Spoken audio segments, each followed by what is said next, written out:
ዝም ብዬ እኮ ትዳሬን እንትን ብዬ አልወጣሁም። ዞሮ ዞሮ ሲጀመር የኔ ትዳር ፈጣን ትዳር ነበረ። ይሄ የረጅም ጊዜ ነበረ ትውውቅ ምናምን ሳይሆን ቶሎ የነበረ በትንሽ ጊዜ የ3 ወር ወይ የ4 ወር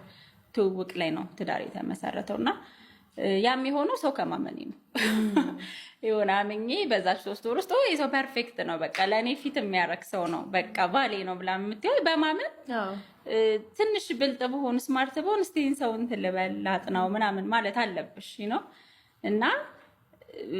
እሱ ባህሪ ነው ትዳር ላይ የሚጎዳኝና ትገቢበታለሽ ትዳር ላይ ከዛ ትዳር ላይ ነው ደግሞ የምትተዋወቂ ከሰው ጋር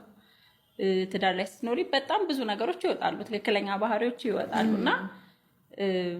ከዛ ግን ቻልኩት ያው እሱ ኦኬ በቃ ያው የሰው ልጅ ባህሪ ነው ትይና ትችዋለሽ ትኖሪያለሽ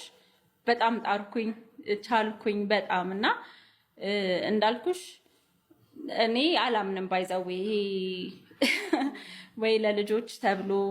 ወይ ለሆነ ነገር ተብሎ መጎዳትን ማመን ሰው አይደለሁኝ ምክንያቱም ለልጆቼ መኖር አለብኝ ስኖር ደግሞ ደስተኛ መሆን አለብኝ እዛ አገሩ በራሱ የስትረስ ሀገር ነው እውነት ለመናገር ማለት ነውና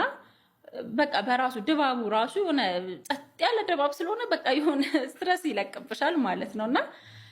አይደለም ሌላ ነገር ተጨምሮበት ማለት ነውና የጤና እኔ ቅድሚያ የምሰጠው ነገር ነው የራሴን ጤንነት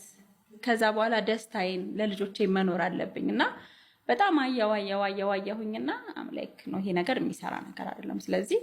ተለያይተሽ በሰላም ልጅ ማሳደግ የሚሻል ነገር ነው ያለበለዚያ መጥፎ ነገር ውስጥ ገቢና ያው ሰይጣን የሚጨመርበታል የማይሆን ነገር ውስጥ ነው የሚገባውና ሞክሬያለሁ በጣም ጥሬያለሁኝ